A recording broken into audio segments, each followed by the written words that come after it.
This machine over here is the one we talked about earlier. This is the one that was resurrected or rescued. Oh, this is the one with bullet holes, so you can see the bullet holes. This is Gene Andal's PhD dissertation. Yeah. Okay, so here was a frustrated physicist that wanted to recognize that he had to do more computation if he wanted to proceed in physics. Yeah. And this is what he took on for his PhD dissertation. Now, this is sort of the beginning of Silicon Valley as well, right? Did Gene do his work out here, or did he do his work in Boston? Wisconsin. Wisconsin, okay. Right. No, I mean Gene was significant in terms of the way when he brought the project out, the IBM project out from IBM on the East Coast, and he was, I'd say, instrumental in bringing sort of large machine design and silicon design, gate array silicon design to the valley. And this is the sage that Gordon talked about earlier. Yeah, this was the evolution. This is what the whirlwind evolved into, and there were like 20 of these in various parts of Canada, and this was the early warning system. So each of these had radars connected to them. They communicated together. So here's one of the first network machines. Yeah. Modem Come on down here so we can get a shot of you. 52,000 vacuum tubes in this. 53,000 vacuum tubes. Okay. Right, and so you're just looking at a very small section of it. How big? Now, the computer, when it was fully built, would take up what, half this room, or? Probably no. I'd say the whole room. The full room. These were buried. This one came from a hole 600 feet underground at North Bay, Canada, and the air conditioning, just the air conditioning for it or just the power plant that was in there was enormous. I mean, and this, I remember when we went to pick it up, we got it and we wanted to see it in its habitat. We picked it up, and in the room where all the consoles and everything is, there were two huge computers, two mini computers sitting there, two racks that replaced all of this. Yeah. And what's really fun about this thing, take a look at this console over here, Bob, and see what's unique about it. Because it's the only machine we got in the collection that comes standard with a cigarette lighter and ashtray. Oh, yeah. All right. At Microsoft, we don't allow smoking in the buildings anymore. Right? But in those days, it was sheer terror to, complete boredom and everything else we were trying to do. Sure. And the pointing device was really impressive too at its day. This is like the modern day equivalent of the mouse. And well, that was a light. This is called a light gun. It was a light gun. The other way that people did it was a light pen. And so they were pens that you pick up the same thing. Wow.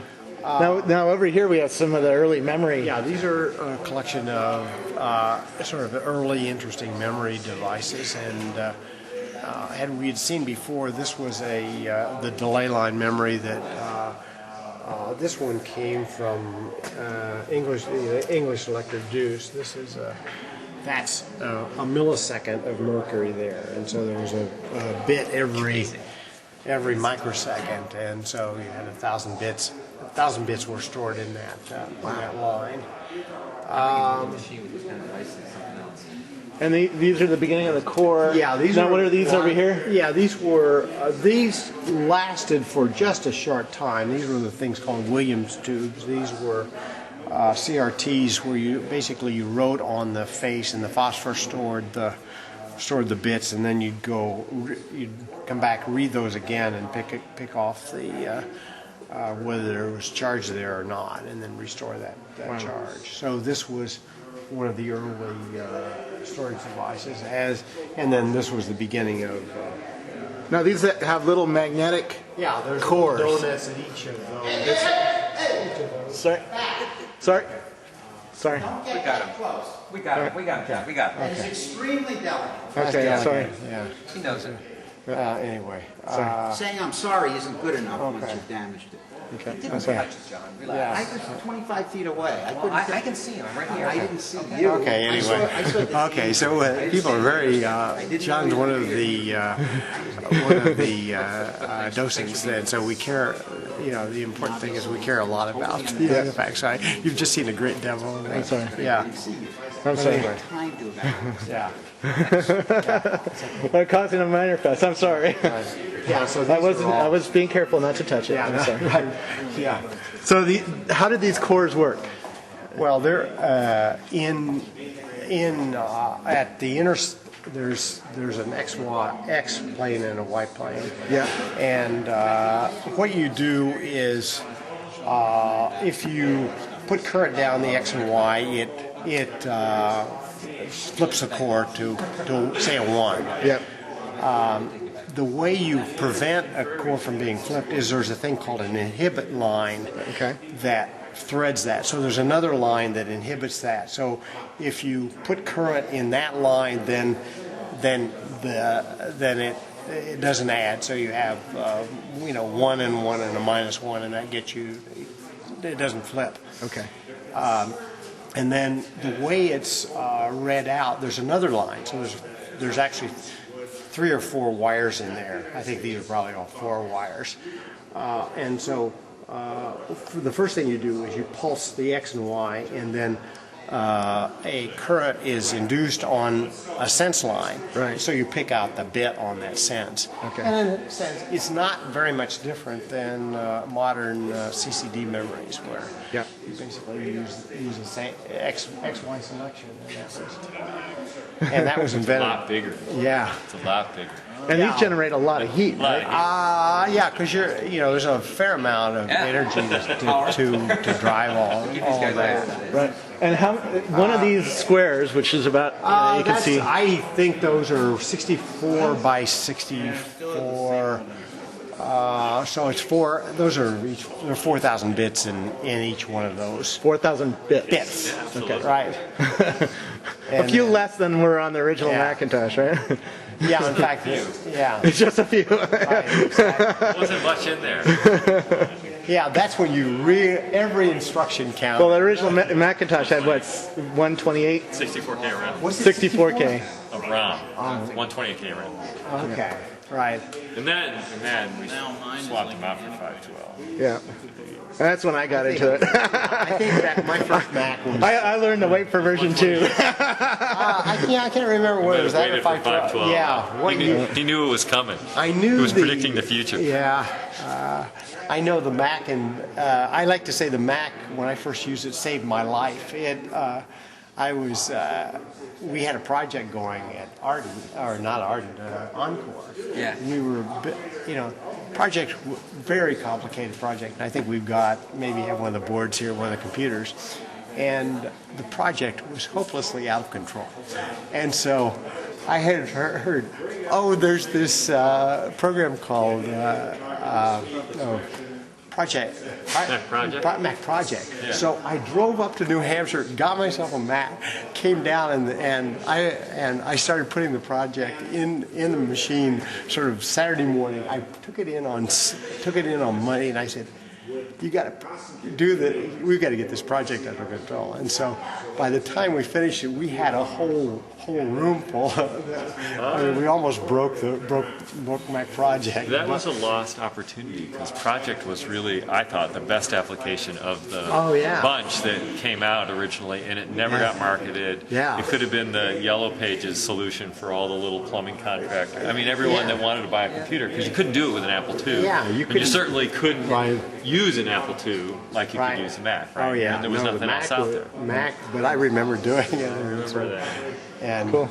Let's keep walking. So we got actually the project got under control from the thing, but it was sort of hopelessly screwed up. So we got the Google Code Jam going on here. This is right. Okay.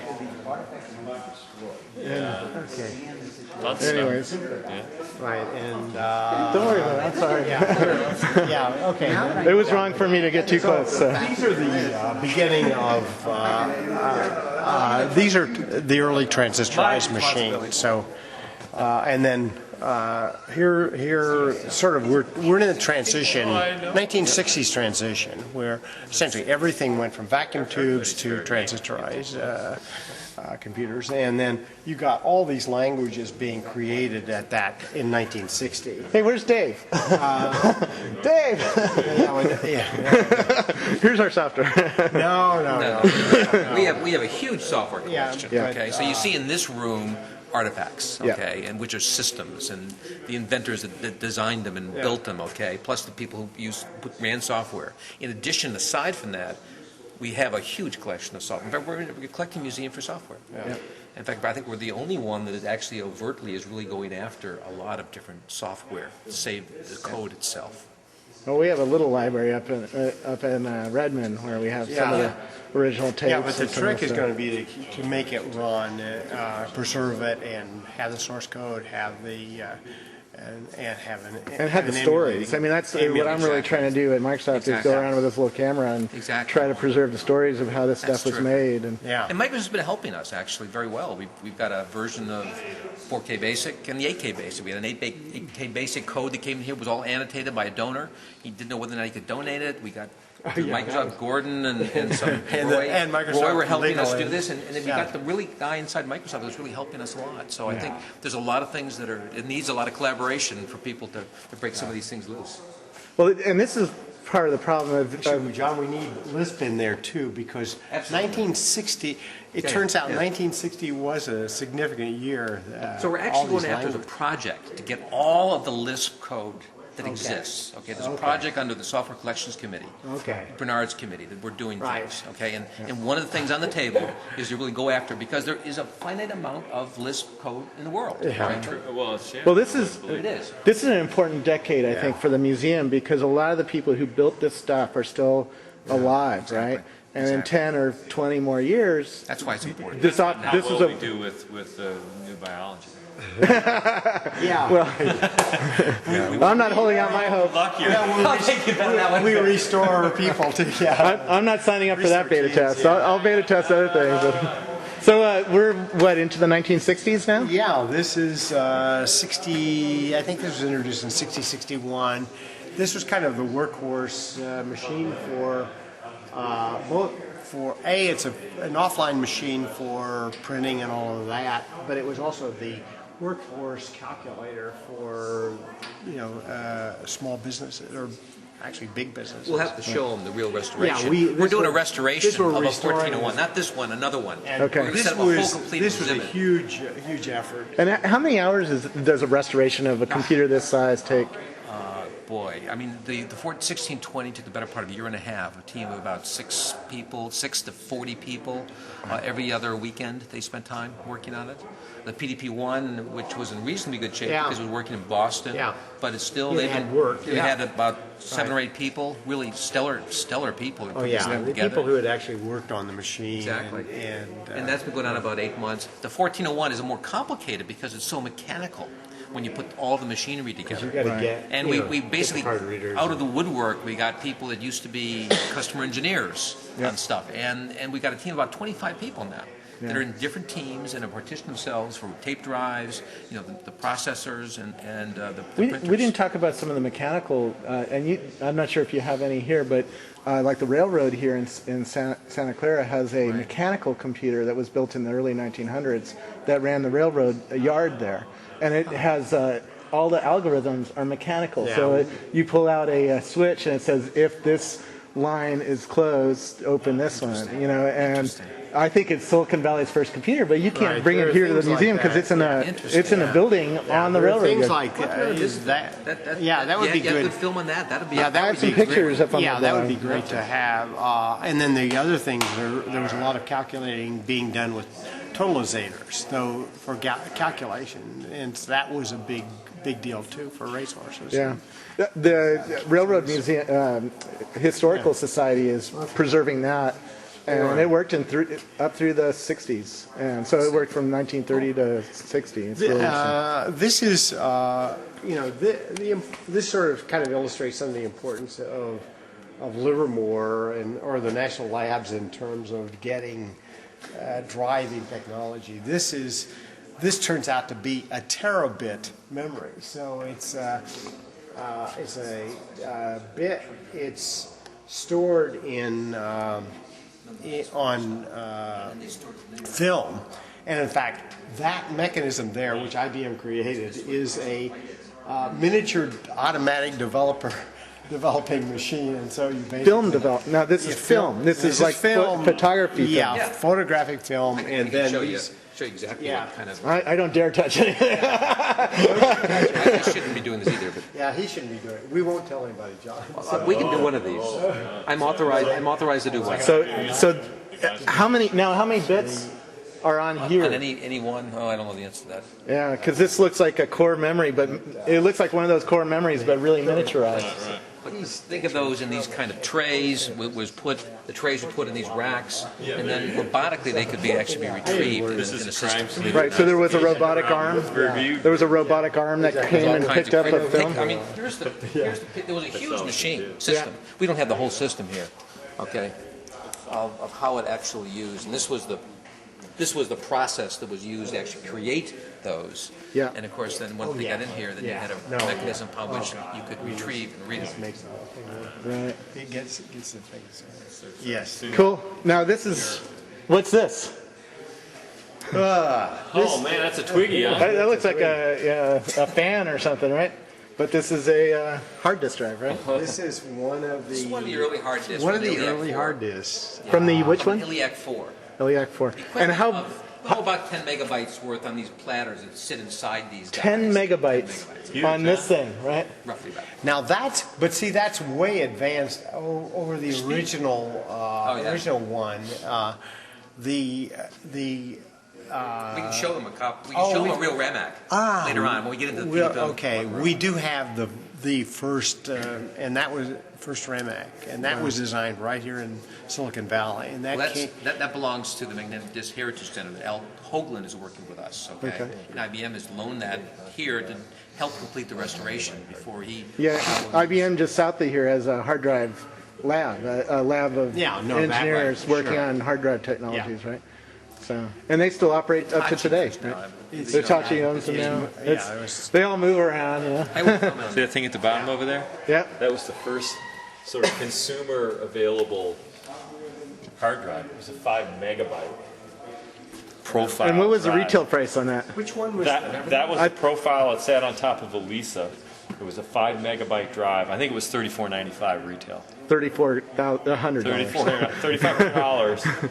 For a 10 for 5. No, it's for 5 megabyte. Yeah. They quickly moved to 10 though. And the average iPod now is $200 and has gigs. Unbelievable. Yeah, 200 gigs, $200. Yeah. And that was a necessary element to shipping the Lisa because it had well actually we had to goose it up to a mega RAM to ship it, which really killed the price point. Yeah, right. That's why you have so many gray hairs, right? I do. How am I going to sell something that's so expensive, right? Yeah, I do. Right. Yeah, exactly. A lot of them. These came from Berkeley. This is one of the first RAID controllers, and so this was the idea where you parallel disks and get. So this is the first RAID controller, Yeah. and now you can buy this for a couple $100, right? Right. Well, this has disks in there too, Yeah. but in fact, it's the. Yeah. It was the first. Don't you have a RAID drive in your car, AJ? Well, this was the Yes, I have a RAID array in my car. Yeah. Okay. See? the experiments to actually create what that read interface may start to look like. Off-the-shelf parts, and look at how things could actually be done.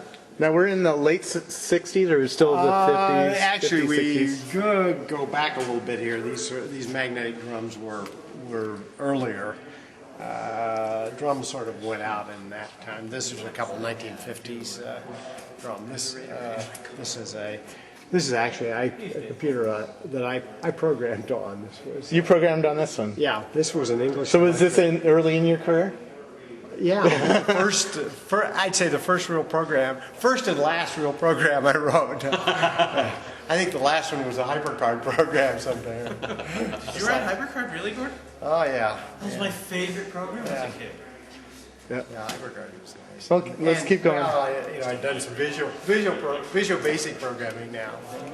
So we're in an international museum too. Yeah. And this is an architect from Germany, Konrad Zuse. And this was one of his first machines. Z3 was built based on relays. Yeah. And we've got a Z23 here in its full life, in color. Now, how did the computers developed in Europe differ from the computers developed here in the United States? Power supply. Oh, that's one of them.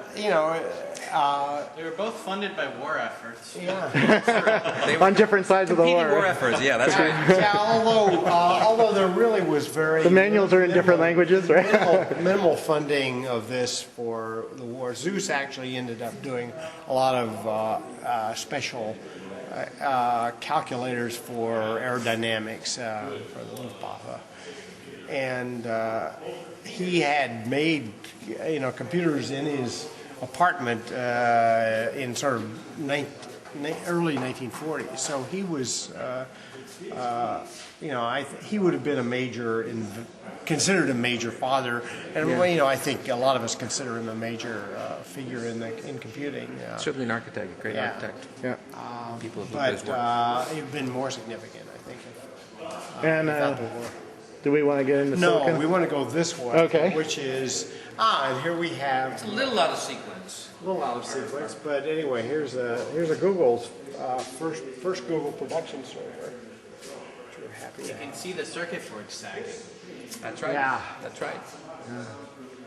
So this was the entire Google computer in I 7 years ago. don't know if it's the entire one. It's probably a section. It Does it was one say of the servers, I think. One of the first When they Google went- data. It wasn't the real prototype, but it was one of the... 30 of these in the first Yes, center. yes. So in fact, it's a 30th of Google. Many of the installed PCs never worked. That's interesting. Yeah. So it's, forgive us for being a little out of sequence, but Oh. this is the transition, 1970 transition to integrated circuits. And so we're seeing that movement here. This is one of the first This integrated is the circuits. only one of its kind, so Robert, please get this thing on tape. Okay. Yeah, this was a marketing gimmick here. Marketing given. Neiman Marcus. Here, this was the advertisement in Neiman Marcus. If she can only cook as well as Honeywell can compute. And they never sold one And of they these never things. sold anything. There was no input-output device that we know. You probably stored recipes, and you could only program in binary or octal. We're not really sure how it actually operated, but it's really one of a kind. It's the Jetson look of the By the way, past. we've got to go back here for a second. Okay. And this is Talk about the this is 360. probably Significant. Here's probably the most significant computer in the whole Why do you say that? because this was the beginning of IBM and the mainframe. 1964 introduction with the 360, and I think this is a Model 30, and so it was a range of computers spanning with a single architecture, and so this was one of the smallest models, Model 30, and then it went up to Model 91, 95. We happen to have the console from a 95 over there, but anyway, this was the machine. And in fact, virtually the whole corporate world still operates $1 billion on. bet. They put their whole Yeah. company on the line and And- make a product and- line. and- So this is a bet the computer company on. Yeah, And they won. And they Yeah, won. they won. And it is still 40 years later. We just celebrated the 40th 4th anniversary. and it's the dominant I'd say large organization computer. So Yeah. Also, there's an evolution of this System 360 in the back. I'll show you later the 1401 restoration project. there's a chart. Yeah. We can Yeah, yeah. take it Good. through that. Yeah, that's good. Now, how much RAM did this thing have on it? Just to show the. This one has 16K. It says 16K core. I don't know how. That's 64 kilobytes. And they used this until 2001. So that's what the sign says. Yeah. Carnegie Mellon. for analysis of medical data. Yeah. Old machines tend to be used, reused, and reused. If it's still doing what it. I actually remember seeing this at school when I first started. So. Wow. Okay, this is the first. This is the beginning of the ARPANET and the modern net as we know it today. The internet. The internet. This is the basic. This was number 10 at Lincoln Laboratories. Okay. And How many of these around the world were there? well, it started with two, and then three, and then grew a little bit when they had the ARPANET of this scale in this particular machine. But here's a picture of what the whole network world looked like in 1978, and those were the only nodes that existed. Wow. And from now it's just been exponential. And Stanford's here, so we're real close to Stanford. Exactly. Yeah. Exactly. First packet router for the predecessor of the internet. Right. Exactly. Now we get into your territory, George. Yeah. This is I guess actually pieces of the first PDP-1. It had a display, and then it also had a console, desk console, which I don't think we have, but the subsequent models will show you a subsequent model of how it evolved right after that. And so it was kind of the first. It's the origin of DEC, and then here's a PDP-10, a KL-10. Which was a machine that I had worked on, which was the PDP-6, which is the time-sharing. It was the first commercial time-sharing system. So it was built to handle a large number of users, and then you'd multiplex those in, and then swap users around. Now, how many users would be connected to this? Over time, it would get up to several hundred, but at the very beginning, it was a function of how much memory you had and what response time you wanted to give. But typically people were running 16 to 32 users on it. And how much did one of these cost back in the day? These were anywhere from about $500,000. $500,000 for one of these. Yeah. And today's $200 computer is better. We'll do it. Yeah, exactly. Right, we can do the same thing. This is here's the beginning of. This is a PDP-8, and this is at least I think of it as the first mini computer. This is the first mini computer. Yeah. What PDP? These earlier PDPs were a certain kind, but what was important about this was we treated it as a component, so that it was used and embedded in other systems. So we never thought of it as a standalone thing, but rather it was. Now, when you say mini computer, what was different from a mini computer than say? This is considered a mainframe, or this is a mainframe, and this is a mini. Mini, and so mainframe over here. Yeah, this is, here. and the way I used to define mini is the smallest computer that you can build to do useful work. Interesting. And so you were aiming for price and performance so that you could get these programs to work. Yep. And this is what, the 60s still? This one came out that machine came out in 64. 64? Yeah, and then it evolved for about. Actually, there were PDP-11, PDP-8s made models of it. Some of these around here.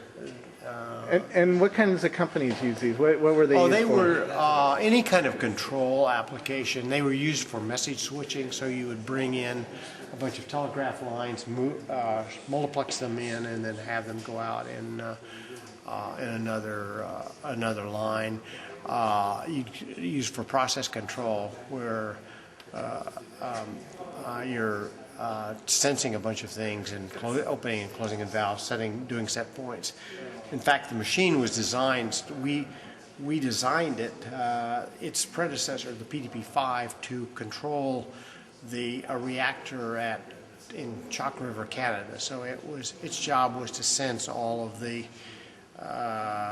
The heating and all of what was going on in the reactor, and then to make sure things didn't blow up. Yep.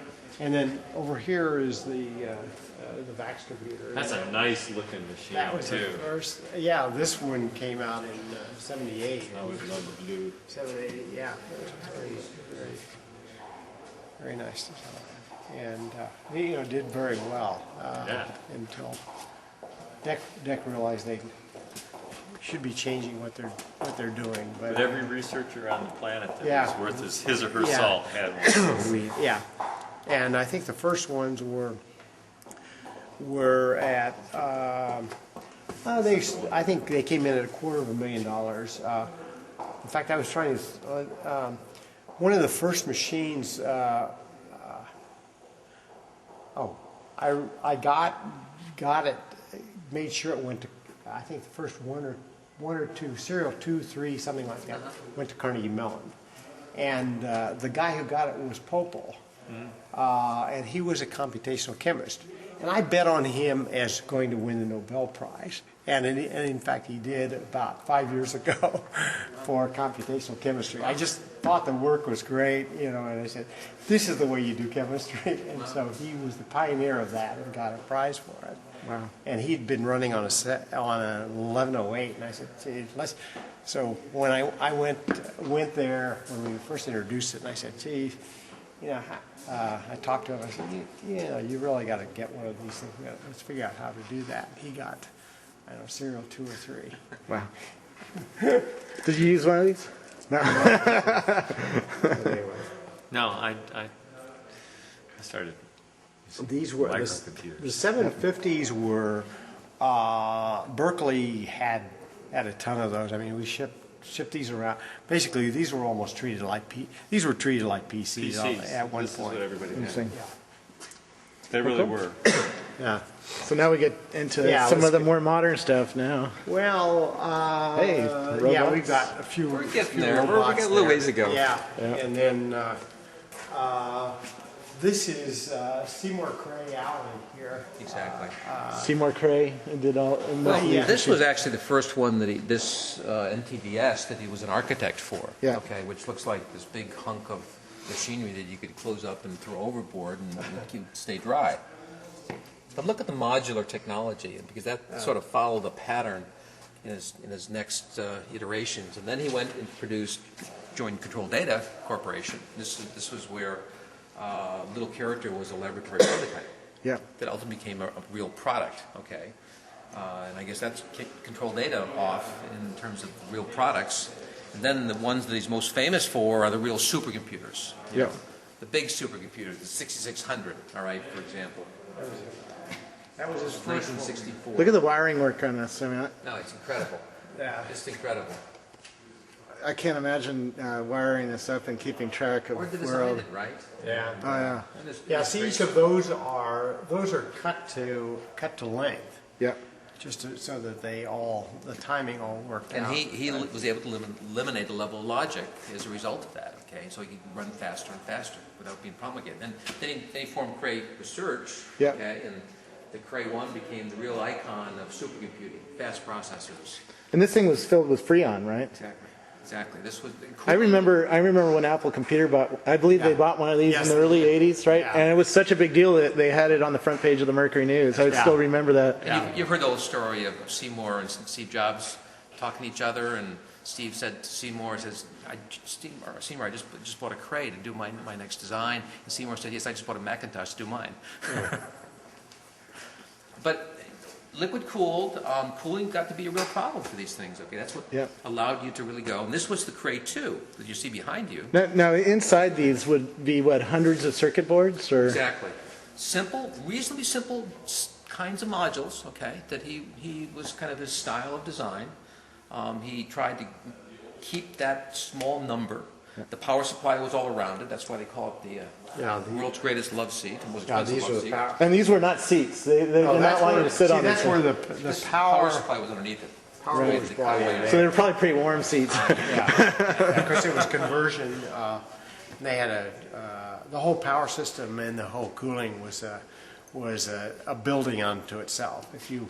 So you looked at this and you said, boy, that's simple. And then you go outside and there's a big MG set that drove this. It's like these were 120 kilowatts, I believe. Now this thing was filled with Freon. What happens if a board died or some part in here had a problem and you had to replace a board? Well, Freon was inert. Right. But in fact, it didn't go through the boards. No, the this one did. the plate, there was a cooling plate, and it went through that. In fact, it's similar to the 6600. In fact, each one of these sections had its own Freon system here. heat exchanger. Yeah, it's really. So essentially you brought in chilled water, and then that was converted to cold plate, and so the Freon circulated, and then you carried it out. And so it was cooling. There was a big cooling tower. By the way, which is hugely efficient compared to what we do today. I mean, when we've gone to the supercomputers of today are made with lots of PCs, and they're all air cooled. Yep. And the air cooling is comparatively inefficient. And if you go to Los Alamos, you'll see these stacks, these cooling tower stacks. Oh yeah, even at Microsoft, Yeah. we can't add more computers to some of our labs Yeah. because we've tapped out the air conditioning. Yeah, right. Oh yeah, if you're in, we have a Yeah. room with a HP Superdome computer, Yeah. which has 2,500 hard drives, and you stand underneath the air conditioning. Yeah. It is just freezing there. It's just blowing air as fast as it can get in So there. Seymour's second machine was more like you described before. This was like an aquarium. Yeah. So all the circuit boards were immersed in fluid this time, Okay. in a fluid called fluorinert. And then, of course, you had to have a place to recirculate the fluid. Now, then you might ask, well, what happens when a circuit board goes bad? Well, they had to have special engineering designs, different timing considerations, so that when they drain the fluid, you wouldn't burn the thing up when you tried to test it again. Yeah. They had a low power test mode, right? Exactly right. Those are a pulse test. Exactly. So it was a total engineering challenge to be able to do that. And it was a marvelous machine to see in operation. Yeah, I mean, I remember seeing it at this one at Livermore, and then over here, this is where all the conversion of cooling of the fluorinert took place. So it was sitting there bubbling. And then some of You look at this as sort of a fishbowl. Yeah, it's kind of you expected to see fish. and I don't know of any place in the world that you can see all of these Cray machines. I don't either. Together. There really isn't. And this is part of a Cray 3 brick, 93. Just look at all the wires and It's keeping track of that. unbelievable. The size of the wire and where Of course, when you talk to the Intel guys now, they have all that wiring in one little tiny chip. And, Oh, that's and more, technology, yeah. right? Yeah. Right, exactly. And then there were a few machines here that were, this is a thing that was called a crayette, which is a Crayette. convex, because it used the vector architecture design and then basically a small version of that. So Now, how much more powerful would be one of the Cray machines than one of the DEC machines you built? in a way, they were different because the Cray was very good on vector. So it would be, you could do like maybe 50 times more. But then if the thing weren't vectorizable, why then it would be like 3 or 4 times difference. And so essentially VAX, when I went to NSF in 85 or 86, why people said, you're the guy who destroyed supercomputing, because what happened was all of the scientific users were buying VAXs, running them themselves versus getting a Cray or running on time sharing on a Cray. They said, Now, when you say vector, what did you mean by that? vector, I mean there's an instruction that says if I want to multiply a vector A sub I, 100 elements to another 100 elements, I can do that in one instruction. And that's done in a pipelined fashion so that you multiply each element, but that's single instruction. So this stuff, you treat a vector as a data element as opposed to a scalar, which a single element, which you normally do. Right. And then this is the beginning of of the end of this is I'd say this is the beginning of the end of Cray computing. Or Cray style computing. And there's an Intel logo on here. Well, which, this is actually the second machine. We have the first machine, I believe. This is Czech Site's machine. Yeah, exactly. Yeah. We got a piece of that. Yeah, and the Caltech, Czech Sites at Caltech made a. I'm trying to think of the name, but Cosmic Cube. Cosmic Cube. Yeah, 64. Basically, each one of those is a plain old PC, and then these are all wired together. This is probably 32, I suspect it looks like, and that these are all connected together in an array in this hypercube array. So you can see it there, and then each were computers, and they were all programmed together to do parallel stuff. And then that was the beginning of the end of large machines, but switching to commodity machines. And these were. And this is the semiconductor era now, right? Coming in. Because I see a famous name, Fairchild, over there. Obviously, we saw Intel on this machine. We're starting. Yeah. To really use. This is where parallel process. One of the highly massively parallel computing. Danny Hillis designed this. 1024 single processor that we're trying to communicate with each other. Right. This is in a sense, this didn't take off at the time because, in fact, there are several machines like this in there, including the Iliac 4 next door, right next to it, and that basically you had one instruction, and then you just had to replicate that on 64 pieces of data or 64,000 pieces of data. So the problem when you do that is you get into one of Amdahl's laws, which said if you've got a serial part and a parallel part, why the time is determined by the serial part. Yeah. Anyway, should we go? We're getting into your neighborhood. Now we want to go. Let's go. Okay, we'll give it a little bit. Let's go into the PC area. All right. Yeah, because we'd like to get some of those stories too. Yeah, exactly. Is Dave still around, or is he? I don't know where Dave Okay. Yeah. He's playing chess. Oh, okay. is. Playing chess. Yeah, we got to see the whole chess area too. So. But all right, we'll cut tape here and walk over to the meeting. All right. So actually, before we get into the PCs, isn't that the first laser printer over here? Oh yeah, this is. We actually interviewed the guy who invented this, Yeah. Gary Starkweather. Yeah, In fact, his right, picture's no, right there. Yeah, Gary's. He invented this at Xerox PARC, right? Yeah, that's right. And then another thing that came out of Park was this was a machine that was the paint machine, so the first paint machine, and that was also done at Park. And you guys have the real Utah teapot. Yeah. Which, if you're a graphic student, you used that to make 3D renderings. First demo of 3D rendering. I think actually we ought to look at some of the first. I'm trying to think where the first PCs are, and then I'd like to. Do you have an Altair? Oh yeah, we've got Altairs. Let's see, Altair, Commodore. What are the? In the corner. Let's do that, and then let Daniel go. Take that let him go into the real PC stuff, which he knows. And you guys have an Apple One. Okay, here. Yeah, actually. There you go. Signed by Woz. All right. Small number of those. Yep. Yeah. And these are worth probably $40,000 to $50,000 now, right? How much are they going for now? We've heard 30 to 40, I think. Yeah, so it was good. Well, this is the Altair, and then what else? And then there's the Commodore should be around. Yeah, Mark McDonald, the first Microsoft employee, told me about how they built BASIC for this device, right? And that's why they started the company down in That was the Albuquerque. one. Right. Because this company was in Albuquerque, right? Right. Who was the guy who started this company? John Roberts or Roberts. Yeah, I think it was John.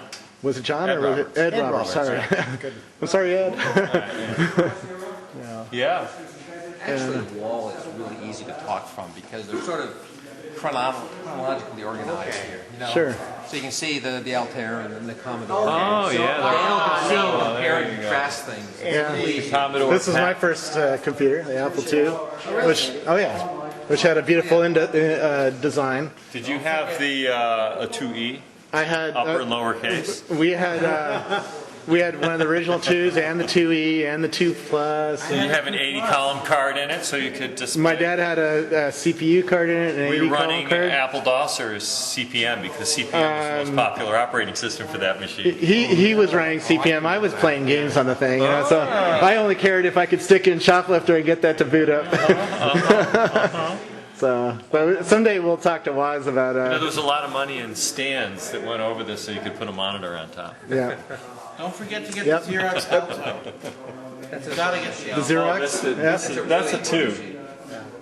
But that was the most important machine. I actually built a few hundred of these things. So my mom belonged to Hildy Licht's company, and they ran out of factory capacity to build the Apple IIs because they were so popular. So here in the Valley, a bunch of housewives built the motherboards at home, and I made a few bucks Cool. of motherboard, and I got paid TRC. allowance to load them up and hand the board over to my mom, who would solder them. So. Ancient apples. Ancient apples, and they were beautiful motherboards. I don't know if you can actually. Someday we're going to go and see Waz and have him show you the motherboard. But his motherboard had fewer failures on the soldering lines because of the way it was designed. Holy Yeah, moly. he was Very elegant.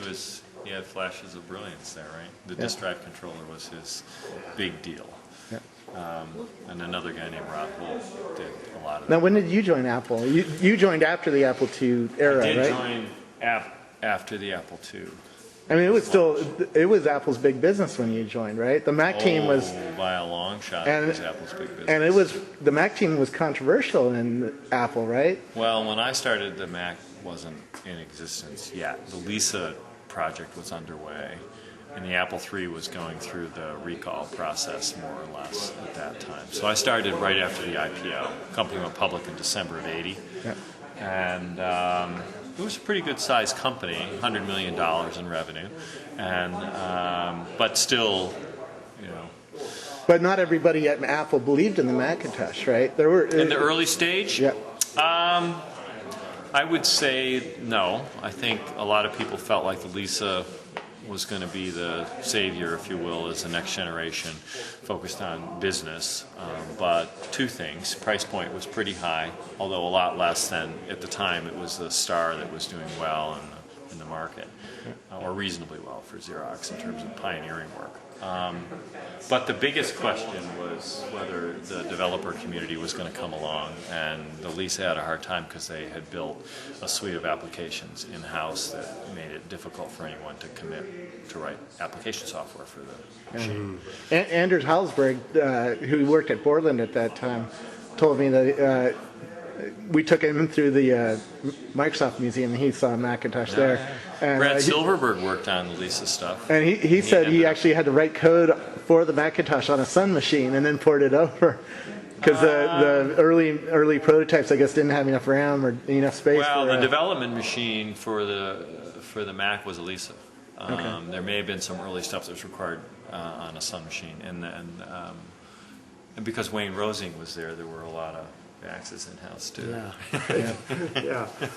Wayne And that was a big, the Lisa project was really the big project, and the Mac team was able to take pieces from them, but then obviously redesign all the hardware and the software and Right. compartmentalize things into the Now, while I was an Apple guy, actually, I was an Apple II guy, Microsoft and the whole DOS world was starting to take off with the PC, right? Yeah, The PC came in PC. the world in '82, right? Yeah, I think it was in the And fall of '82. do you have an original? Yeah, right there. There's a PC. 81, 82. 81. Oh yeah, I guess it was 81. Yeah. I remember when IBM came in the market, Apple ran a full-page ad in the Mercury News saying, "Welcome IBM to our world." Seriously. Oh yeah. Welcome IBM. Seriously. Yeah. Yeah, right. I remember that. I read. You know what the strategy was for that? What's that? Regis McKenna was really the marketeer that Yeah. drove a lot of the thinking. And the premise was like Hertz, where they said we try harder and we're number two. To Avis to Hertz, excuse me. And that was all about basically positioning yourself as number two.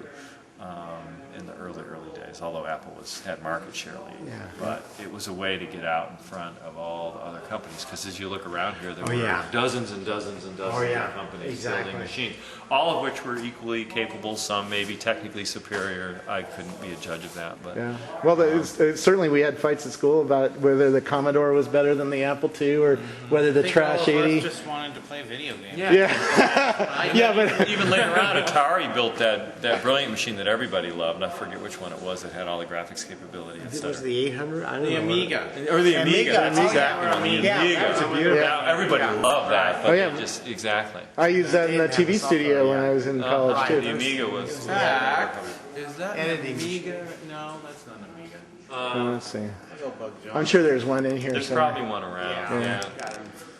There's certainly an early Atari kind of game there, Yeah. but that was like a Yeah, there was an Yeah. immense amount of. Apple did a lot with the developer community that really made a difference. There was a division of the company called SDS, stood for Special Delivery Software, and hobbyists and programmers sent their programs in for evaluation, and as long as it sort of booted and ran and worked, and then things got sold in little Ziploc baggies, believe it or not, and they were, I don't know, 10 or 15 bucks or whatever, and sort of like a shareware kind of collective thing. This whole division was, there to vet things and again make sure they worked. And the OS came on every floppy, actually, which was Yeah. also interesting as well, because these machines didn't, you remember Yep. that. Oh yeah. Hey, I started with tapes, Yeah. with cassette tapes. We had to push play on the tape to load up our machines. Now And, the Sun 1, that was an interesting machine too. so when did you start in this world? My first computer was an Apple II Plus. And I moved up from an Apple II Plus to a 386/16. Then I went to a Pentium 2. So I took big leaps and bounds. And I always used Macs in school. And one of my favorite programs was HyperCard. And now your car runs on Windows CE, right? No, it's actually running Windows XP right now. Windows Although the XP. deployed version will be running Windows CE and maybe a few other things as Someday, well. someday we're going to get a tape of your car. So. Yes, you could even do that today, Robert. All right, we'll go out there in a minute. Very constraint-based stuff. So, anything else we should know about the museum and about? This is just a very small percentage of the museum. Well, I We've think spent 2 hours. We've gone through a lot of history here, and so Now, on site here is only a fraction of what the museum actually owns, right? well, there's a back room that's got Back room. yeah. We might give you a secret tour if you're should- lucky. back room. Ooh, you should do a once over. Okay. Actually, what's not here, we ought to show you what at least I consider the first personal computer. What's that? That's this thing called the Link, laboratory instrument computer. Okay. And there were about 20 or about 40 of them made. They were made by a bunch of doctors, neurologists, among other people that were using for instrumentation and essentially all the first biomedical stuff. And that came out in around 63,